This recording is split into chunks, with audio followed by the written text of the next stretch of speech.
क्या आप माखनलाल चतुर्वेदी यूनिवर्सिटी से डीसीए कर रहे हैं, जो कि 12th के बाद एक वर्षीय कंप्यूटर डिप्लोमा कोर्स होता है, डिप्लोमा इन कंप्यूटर एप्लीकेशन। तो क्या आप ये कोर्स माखनलाल यूनिवर्सिटी से कर रहे हैं? आपके बहुत जल्द अब एग्जाम होने वाले हैं। जी हाँ, यदि आपने जुलाई में एडमिशन लिया है या जनवरी में एडमिशन लिया हुआ है तो आपके अब एग्जाम होने वाले हैं। माखनलाल चतुर्वेदी विश्वविद्यालय के डीसीए पीजी डीसीए के अब एग्जाम शुरू होने वाले हैं। क्या आपको डीसीए का सिलेबस समझ नहीं आ रहा है? जी हाँ, डीसीए में फर्स्ट सेमेस्टर और सेकेंड सेमेस्टर में अलग अलग थ्योरी और प्रैक्टिकल सब्जेक्ट हैं।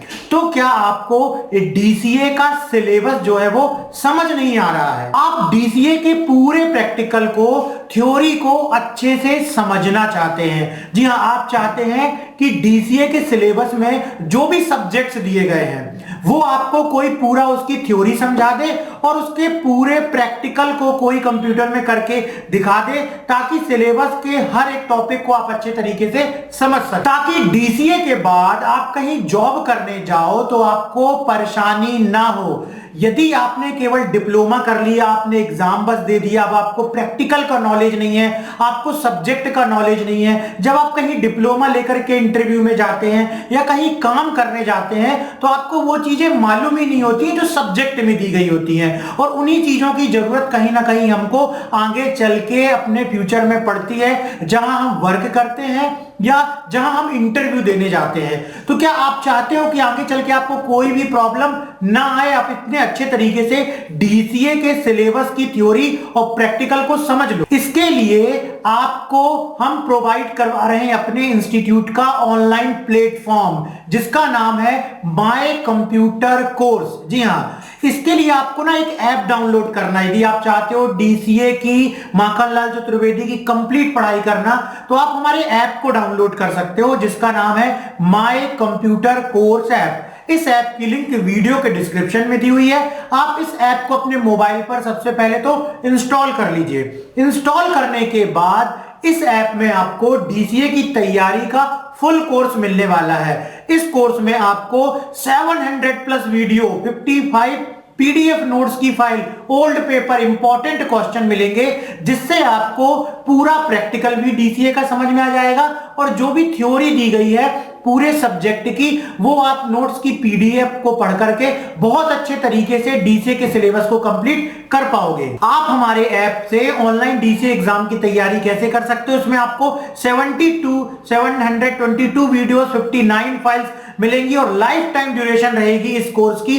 आपके मोबाइल में आपने कहीं से डीसीए तो कर लिया, लेकिन वहां पर तो आप इंस्टीट्यूट जाएंगे नहीं। लेकिन यदि आप हमारा ये कोर्स लेते हैं तो इसके जो वीडियोस हैं, जो उसके रिकॉर्डेड लेक्चर है, वो आपके पास मोबाइल में लाइफ टाइम रहने वाले हैं। तो जब कभी आपको कहीं प्रैक्टिकल में दिक्कत आएगी, आप इन वीडियो को फिर से देख करके उस चीज को रिवाइज कर सकते हैं और उसमें परफेक्ट हो सकते हैं। यहां पर आपको डीसीए में सब्जेक्ट की थ्योरी मिलेगी, fundamental of computer, MS office पूरा प्रैक्टिकल करके सिखाया जाएगा, एमएस एक्सेस प्रैक्टिकल सब्जेक्ट है जिसके पूरे प्रैक्टिकल वीडियो मिलेंगे, इंटरनेट एंड ई कॉमर्स के बारे में पूरा सिलेबस है आपका, आईटी ट्रेंड एंड टेक्नोलॉजी आपको सिखाया जाएगा, मल्टीमीडिया विद कोरल ड्रा, इसी प्रकार से डीटीपी, फोटोशॉप और पेज मेकर। ये सारे सब्जेक्ट को 722 वीडियो में पूरा रिकॉर्डेड लेक्चर जो क्लास में पढ़ाया जाता है, उसी प्रकार से आपको डीसीए की तैयारी इन सारे सब्जेक्ट की वीडियो के माध्यम से करवाई जाएगी। अभी आप वीडियो के डिस्क्रिप्शन में आइए और ऐप डाउनलोड कीजिए, जिसका नाम है माय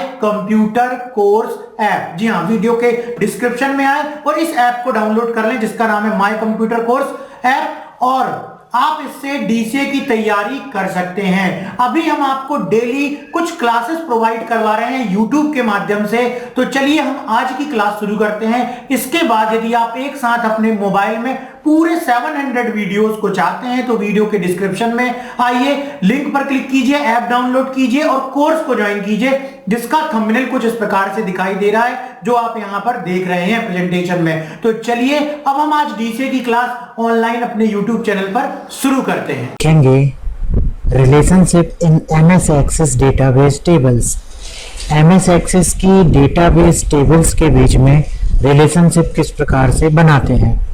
तो एमएस एक्सेस की टेबल में रिलेशनशिप तीन प्रकार की बनाई जा सकती हैं, one two one relationship, one two many relationship और मैनी टू मैनी रिलेशनशिप। तो आइए एक एक करके समझते हैं कि डेटाबेस के टेबल्स के बीच में किस प्रकार से प्रैक्टिकली इन रिलेशनशिप को बनाया जाता है। इसमें हमने टेबल्स अलग अलग प्रकार की क्रिएट की थी, उनके बीच में रिलेशनशिप किस प्रकार से बनाएंगे।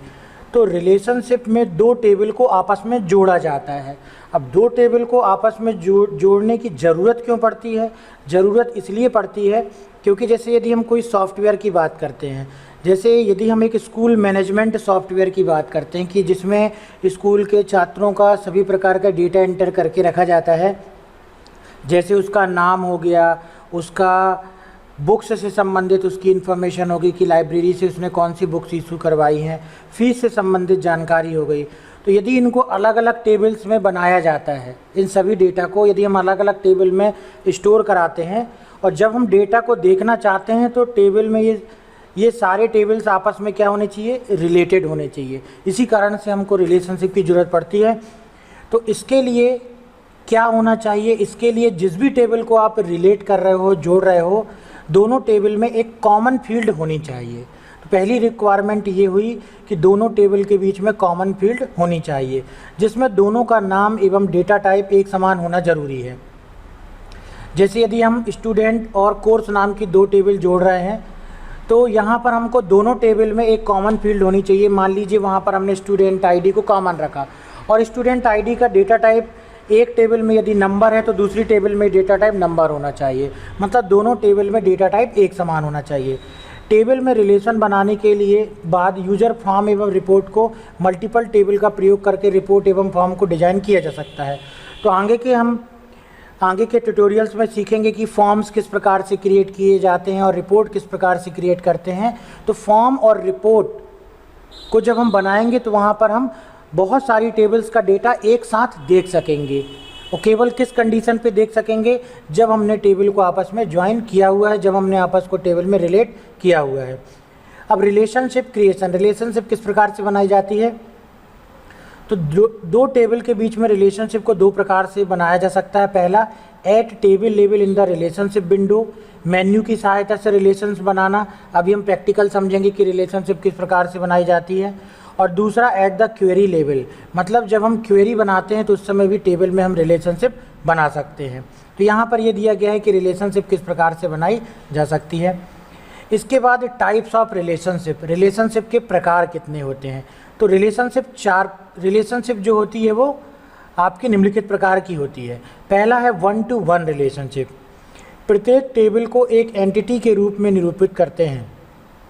तो रिलेशनशिप में जो दो टेबल्स होंगी, दोनों टेबल को हम एक एंटिटी कहेंगे, उसके लिए शब्द इस्तेमाल करेंगे एंटिटी। इसे एंटिटी सेट कहते हैं। एंटिटी को स्क्वायर बॉक्स में प्रदर्शित करते हैं। जब दो एंटिटीज़ के मध्य रिलेशनशिप स्थापित करते हैं तब इसे एंटिटी रिलेशनशिप कहते हैं। वन टू वन रिलेशनशिप केवल दो एंटिटी के मध्य का एसोसिएशन है, मतलब संगठन है। यहाँ पर आप देख सकते हो कि जैसे एक महाविद्यालय में प्रत्येक विभाग में एक एचओडी होता है तथा एक एचओडी एक से अधिक विभाग का एचओडी नहीं हो सकता। तो देखिए यहाँ पर इन दोनों टेबल के बीच में जो है यह relation one two one relationship कहलाती है। जैसे यदि हमने अपने एमएस एक्सेस के डेटाबेस में एक डिपार्टमेंट टेबल बनाई और एक एचओडी टेबल बनाई, तो हर एक डिपार्टमेंट का केवल एक ही एचओडी होता है। कोई भी डिपार्टमेंट है उसका एक ही हेड ऑफ द डिपार्टमेंट होता है। इसी कारण से दो वन टू वन रिलेशनशिप को प्रैक्टिकली समझने के लिए हमने एमएस एक्सेस ओपन कर लिया और यहाँ पर हमने डिपार्टमेंट और एचओडी नाम की दो टेबल बना ली। तो यहाँ पर आप देखिए ये एक डिपार्टमेंट नाम की टेबल है, पहले से हमने क्रिएट करके रखी हुई है। अगर इसके हम डिज़ाइन व्यू को देखेंगे तो इस प्रकार से बनी हुई है। इसमें फील्ड हमने ले ली एक डिपार्टमेंट आईडी और उसका डेटा टाइप हमने लेकर रखा है नंबर। इसी प्रकार से हमने एक और फील्ड ली है जिसका नाम है डिपार्टमेंट नेम और उसका डेटा टाइप है टेक्स्ट। तो इस प्रकार से यहाँ पर डिपार्टमेंट टेबल में दो फील्ड हैं और डिपार्टमेंट आईडी को हमने प्राइमरी की बनाया है। किसी भी फील्ड को प्राइमरी की बनाने के लिए इस पर राइट क्लिक करना होता है और प्राइमरी की ऑप्शन पर क्लिक करते हैं, जिससे ये टेबल जो है वो टेबल की ये वाली फील्ड जो है प्राइमरी की बन जाती है। जिसमें भी आप राइट क्लिक करके और इस प्राइमरी की ऑप्शन को चेक करेंगे, अभी प्राइमरी की लगी हुई थी, जैसे ही हमने इसमें क्लिक कर दिया तो ये हट जाएगी, और जैसे हम इस पर फिर से राइट क्लिक करके प्राइमरी की में क्लिक करेंगे तो ये प्राइमरी की लग जाएगी। प्राइमरी की बनाने से क्या फ़ायदा होता है कि जब हम इस टेबल में डिपार्टमेंट में रिकॉर्ड भरेंगे तो ये डिपार्टमेंट आईडी, और डिपार्टमेंट आईडी जो है वो यूनिक रहेगी। चलिए इसके रिकॉर्ड्स को हम देखते हैं किस प्रकार से इसमें रिकॉर्ड भरे हुए हैं। ये रहे हमारे डिपार्टमेंट के रिकॉर्ड 100, इसका डिपार्टमेंट का नाम हमने दे दिया फाइनेंस, 101 डिपार्टमेंट का नाम दे दिया अकाउंट, 102 डिपार्टमेंट का नाम दे दिया HR। इसी प्रकार से और भी हमने डिपार्टमेंट के नाम जो है यहाँ पर दे दिए हैं। अब यहाँ पर आप देख सकते हैं कि यदि हमने डिपार्टमेंट आईडी को प्राइमरी की बनाया है तो यहाँ पर हम डुप्लीकेट रिकॉर्ड एंटर नहीं कर सकते। मतलब यदि हम फिर से यहाँ पर 104 देंगे तो वो नहीं एक्सेप्ट करेगा। क्यों नहीं करेगा? क्योंकि वहाँ पर हमने प्राइमरी की उसको लिया हुआ है। तो 1-to-1 रिलेशनशिप को समझने के लिए एक टेबल डिपार्टमेंट नाम की इस प्रकार से बनाई। और जैसा कि हमने उदाहरण में देखा था कि एक डिपार्टमेंट टेबल है और एक HOD टेबल है। चलिए HOD टेबल की डिज़ाइन व्यू में जा कर के देखते हैं। ये देखिए, इसमें लिया हमने HOD ID, उसका डेटा टाइप नंबर है, HOD नेम है, उसका डेटा टाइप टेक्स्ट है। और जैसे हमने ये देखा था अभी कि जिस भी दो टेबल के बीच में हम 1-to-1 रिलेशनशिप बनाने जा रहे हैं, दोनों में एक कॉमन फील्ड होनी चाहिए। तो दोनों में कौन सी कॉमन फील्ड हो गई? डिपार्टमेंट में भी डिपार्टमेंट आईडी है और HOD में भी डिपार्टमेंट आईडी है। तो दोनों में एक रिक्वायरमेंट पूरी हो गई कि दोनों में एक कॉमन फील्ड हो गई। तो यहाँ पर भी हमने उसको प्राइमरी की बना दिया। 1-to-1 रिलेशनशिप में दोनों टेबल में जो कॉमन फील्ड है उसको हमको प्राइमरी की बनाना होता है। तो चलिए प्राइमरी की हमने बना दिया। अब इसमें डेटा देखिए किस प्रकार से भरा हुआ है। तो यहाँ पर हमने HOD की आईडी दे दी 200, राकेश कुमार, और डिपार्टमेंट की आईडी 100 है। हमको कहाँ से पता चलेगा ये राकेश कुमार कौन से डिपार्टमेंट का HOD है? तो हमको दूसरी टेबल में जा कर के देखना पड़ेगा। रिलेशनशिप बनाने से ये फ़ायदा हुआ कि यहाँ पर हमको डिपार्टमेंट आईडी इनपुट करना पड़ा, उतना सारा उसका नाम इनपुट नहीं करना पड़ा। नाम जो है, जो अपना डिपार्टमेंट टेबल है उसमें हमारा नाम डिपार्टमेंट का भरा हुआ है। तो ये फ़ायदा हुआ दो टेबल को जोड़ने का। अब चलिए सीखते हैं कि 1-to-1 रिलेशनशिप कैसे बनाते हैं। तो रिलेशनशिप बनाने के लिए टूल्स मेन्यू में जाते हैं और रिलेशनशिप में क्लिक करते हैं। तो ये देखिए यहाँ पर डिपार्टमेंट और HOD में हमारी पहले से रिलेशनशिप बनी हुई है। मान लीजिए रिलेशनशिप नहीं हमको चाहिए, हम फिर से बना करके देखना चाहते हैं, तो इसे हम यहाँ से राइट क्लिक करके इस प्रकार से रिलेशनशिप को, बनी हुई रिलेशनशिप को डिलीट भी कर सकते हैं।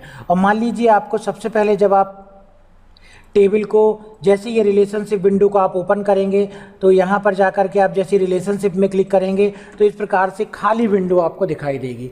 अब यहाँ पर आपको रिलेशनशिप बनाना सीखना है। तो रिलेशनशिप बनाने के लिए सबसे पहले हमको यहाँ पर टेबल डिस्प्ले करना है।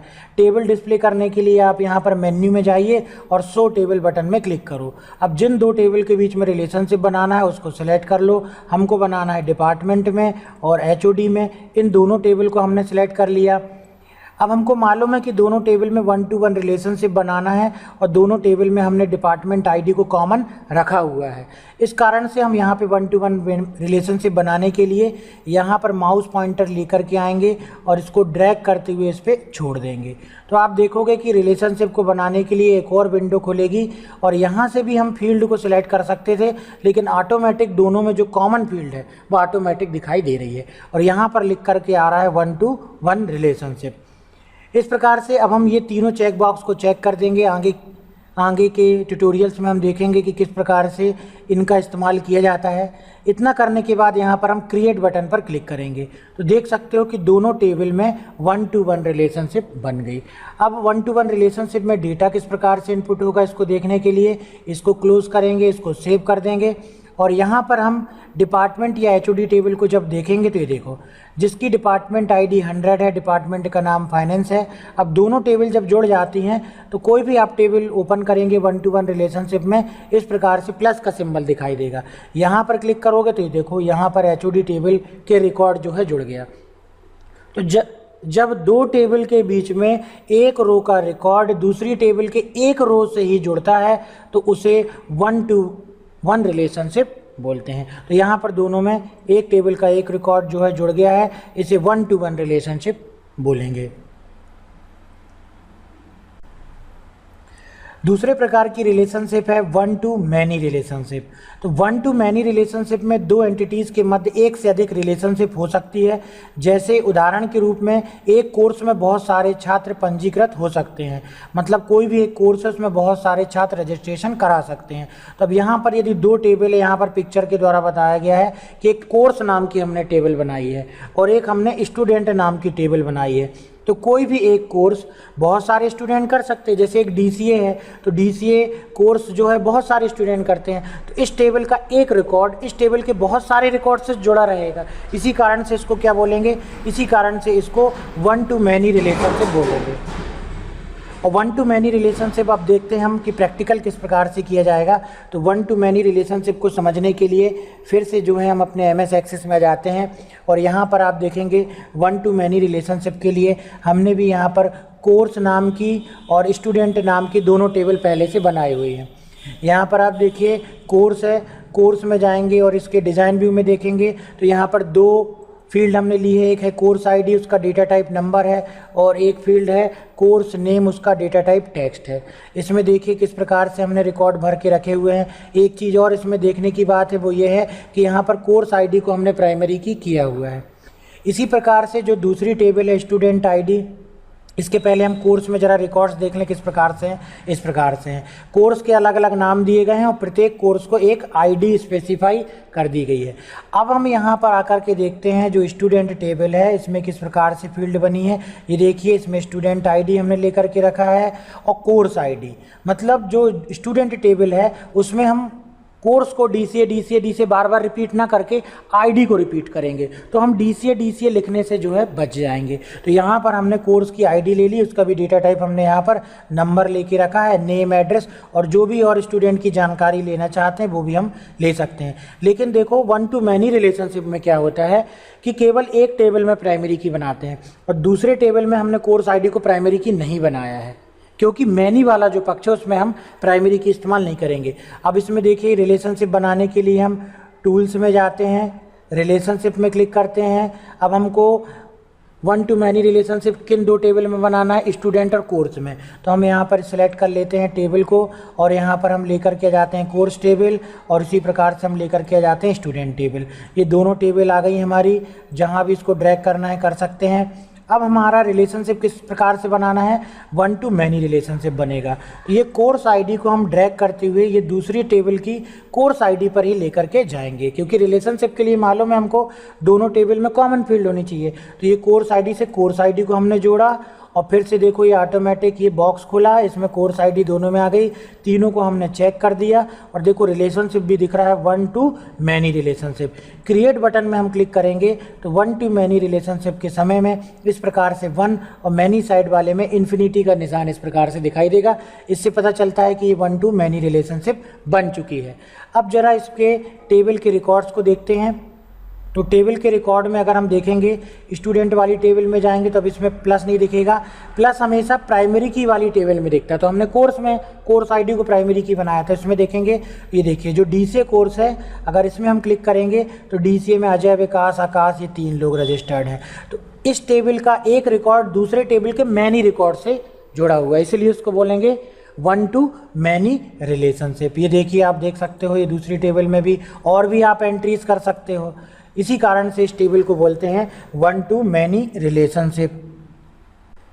तो मैनी टू मैनी रिलेशनशिप को समझने के लिए हमने दो टेबल बनाई हुई हैं, एक टेबल है कस्टमर और एक टेबल है आइटम नाम की। तो जैसे जब हम किसी दुकान में जाते हैं तो कोई एक कस्टमर बहुत सारे आइटम्स को खरीद सकता है। मान लीजिए वो कोई किराना दुकान में गया तो वो साबुन भी खरीदेगा, वो सोप भी खरीद और कुछ भी चीज़ें खरीदेगा, ऑयल भी खरीद लेगा, है ना, टूथपेस्ट भी खरीद लेगा। और उसी प्रोडक्ट को टूथपेस्ट है जैसे बहुत सारे कस्टमर भी खरीद सकते हैं। तो जो दो टेबल हैं, एक आइटम टेबल हो गई और एक कस्टमर टेबल हो गई, इन दोनों के बीच में जो है रिलेशनशिप बनेगा मैनी टू मैनी रिलेशनशिप। तो इसके लिए ये देखिए दो टेबल हमारी है, एक कस्टमर टेबल है कस्टमर टेबल के डिज़ाइन व्यू में देखेंगे हम, तो हमने यहाँ पे कस्टमर आईडी को डेटा टाइप नंबर रखा है, कस्टमर का नाम इनपुट कराएंगे इस टेबल में और एड्रेस इनपुट कराएंगे। तो इस प्रकार से ये कस्टमर टेबल हो गई। अगर इसके रिकॉर्ड्स देखेंगे, ये देखो इसकी आईडी ये है, उसका नाम ये है और उसका एड्रेस ये है। इस प्रकार से जो दूसरी टेबल आइटम, उसको आप देखेंगे तो इस प्रकार से उसमें आइटम आईडी हमने लिया है, नंबर, आइटम का नेम और प्राइस। अब हम ये दोनों टेबल के बीच में मैनी टू मैनी रिलेशनशिप बनाएंगे। तो मैनी टू मैनी रिलेशनशिप बनाने के लिए देखिए हमको करना क्या होगा। मैनी टू मैनी रिलेशनशिप में चूँकि दोनों टेबल में एक कॉमन फील्ड नहीं होगी, इसी कारण से एक और टेबल बनाई जाती है जिसे जंक्शन टेबल बोलते हैं। और इन दोनों टेबल को जोड़ने के लिए दोनों की प्राइमरी की वाली को हमको यहाँ पर रखना पड़ता है। तो देखिए इसमें कस्टमर आईडी को और आइटम आईडी को हमने दोनों को इसमें रखा हुआ है। तो इस प्रकार से दोनों टेबल के बीच में एक और टेबल बनानी पड़ती है। कस्टमर टेबल से कस्टमर आईडी आएगी इस टेबल में और आइटम टेबल से आइटम आईडी आएगी। तो ये जो कस्टमर आईडी टेबल है इसको जंक्शन टेबल बोलेंगे। दोनों टेबल को आपस में, कस्टमर और आइटम टेबल को आपस में जोड़ने के लिए जो टेबल बनाई गई उसको यहाँ पर ये जंक्शन टेबल बोलेंगे। अब देखिए इनके बीच में रिलेशनशिप किस प्रकार से बनाया जाएगा। रिलेशनशिप बनाने के लिए टूल्स में जाएंगे, रिलेशनशिप में जाएंगे और फिर से शो टेबल में क्लिक करेंगे। अब यहाँ पर हम क्लिक कर देंगे, ये कस्टमर टेबल को हमको जोड़ना है, इसी प्रकार से आइटम टेबल को जोड़ना है। अब इन दोनों के बीच में रिलेशनशिप बनाने के लिए एक और हमने जंक्शन टेबल बनाई थी, कस्टमर और आइटम। इसका नाम इस प्रकार से दे दिया क्योंकि ये दोनों टेबल के बीच में इस प्रकार से बनेगी, इसी कारण से इस टेबल का नाम इस प्रकार से दे दिया हमने। तो ये कहलाती है मैनी टू मैनी रिलेशनशिप। अब आप यहाँ पर देखेंगे कि यहाँ से ये प्राइमरी की है, तो इस टेबल का ये जा कर के इस जंक्शन टेबल के इससे जुड़ जाएगा। इन दोनों के बीच में ये वन टू मैनी रिलेशनशिप बन जाएगा। ये देखिए अब कस्टमर और इस टेबल जंक्शन टेबल के बीच में वन टू मैनी रिलेशनशिप बन गया।